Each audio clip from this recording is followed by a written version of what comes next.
नमस्कार साथियों, मैं समीर आपसे आप चाय और समीर के पोर्टल पर मुखातिब हूँ।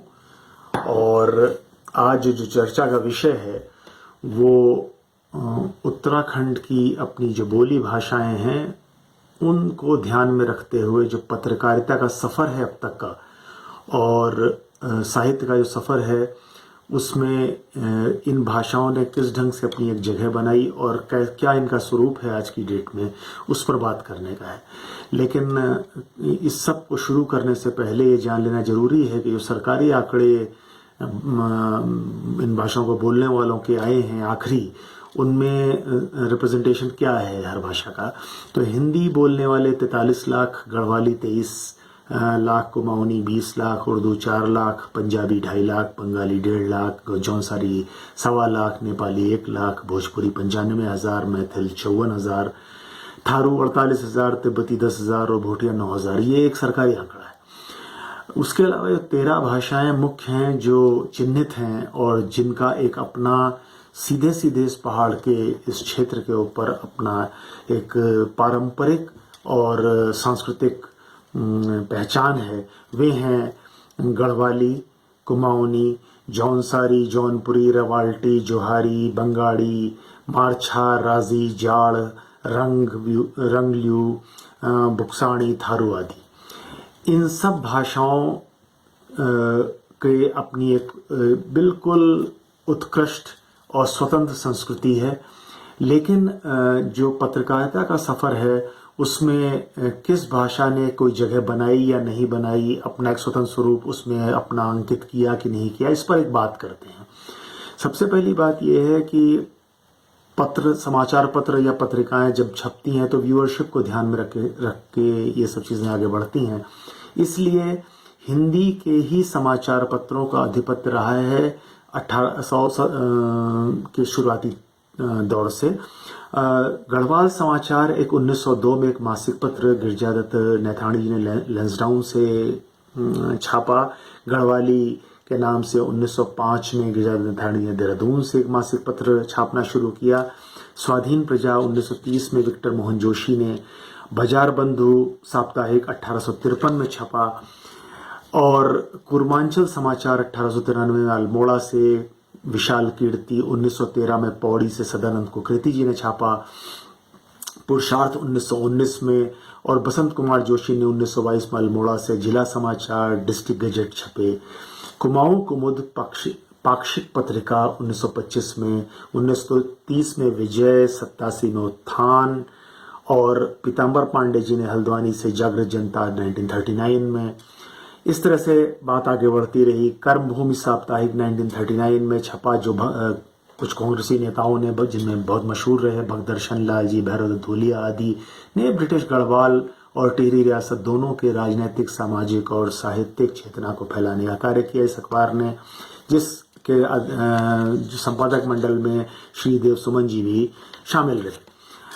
उत्तराखंड की लोक भाषाओं की जो पत्रकारिता है उसमें 1922 में कुमाऊं कुमुद में कुमाऊनी रचना का एक प्रकाशन सामने आया। 1938 में अचल मासिक जीवन जोशी जी ने प्रदेश की लोक भाषाओं के बारे में एक पहली पत्रिका छापी और 1946 में फ्योली के नाम से एक मासिक पत्रिका गढ़वाली की पहली पत्रिका कहलाई। गढ़ ऐना एस वासु जी का पहला गढ़वाली दैनिक समाचार पत्र 1987 में छपा। इसी तरह से गोरखा संसार एक नेपाली भाषा का समाचार पत्र ठाकुर चंदन सिंह ने 1954 में छापा। और भी पत्रिकाएं धीमे धीमे आगे आती रही, जिसमें प्रयास हिंदी पत्रिका देहरादून से, गढ़वाल, धय, रंत रहबार, चिट्ठी, जगवाल, पौड़ी से उत्तराखंड खबरसार, अल्मोड़ा से तराण और रामनगर से दुधभोली, नैनीताल से आशल कुशल आदि छपे। कुमगढ़ पत्रिका हल्द्वानी से दामोदर जोशी द्वारा प्रकाशित लोक भाषाओं को एक मंच पर लाने का एक प्रयास था। उत्तरा एक महिलाओं को समर्पित एकमात्र पत्रिका उमा भट्ट जी द्वारा छापी गई और अल्मोड़ा से एक दलित जागृति का पर्याय बना समता नाम से एक पत्र 1935 में हरि प्रसाद टामटा जी ने प्रकाशित किया, जिसमें लक्ष्मी टामटा जी पहली महिला पत्रकार के रूप में सामने आई और उन्हें पहली महिला स्नातक होने का भी गौरव प्राप्त हुआ।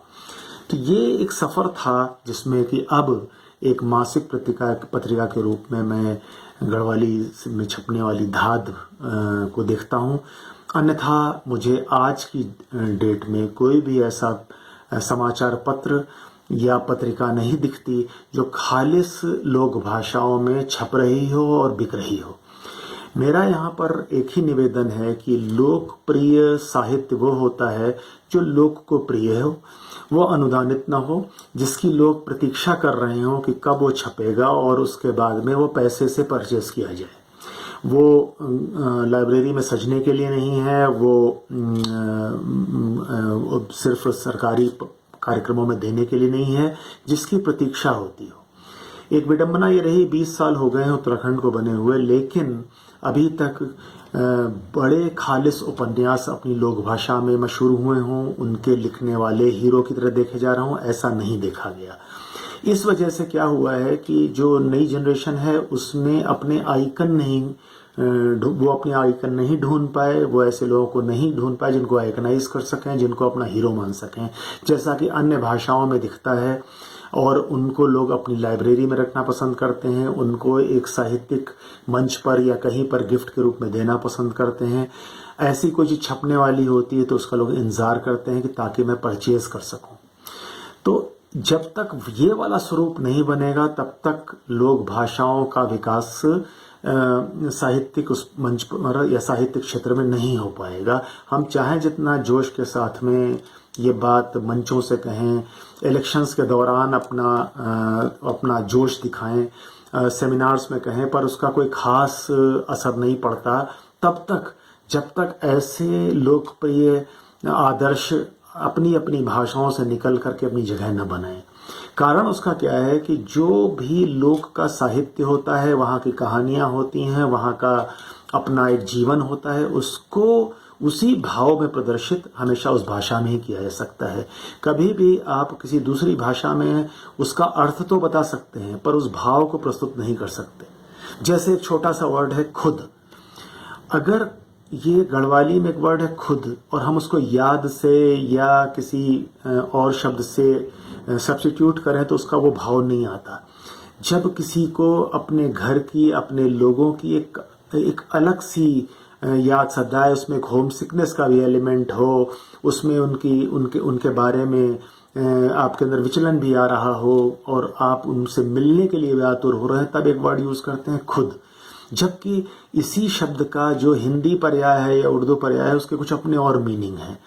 तो मेरा सिर्फ कहने का यहाँ पर तात्पर्य ये है कि अगर लोक भाषाएं पुष्ट होंगी, उनमें साहित्य छपेगा, उनके समाचार पत्र दैनिक रूप से छपते रहेंगे, साप्ताहिक हों, दैनिक हों या पाक्षिक हों, और लोग उनके लिए इंतज़ार करेंगे उनको खरीदने के लिए, तब जाकर के लोक भाषाएं पुष्ट होंगी, प्रचारित होंगी, प्रसारित होंगी और अपनी एक जगह बनाएंगी। और उसके अंदर ही हमेशा संस्कृति और परंपरा पनपती है।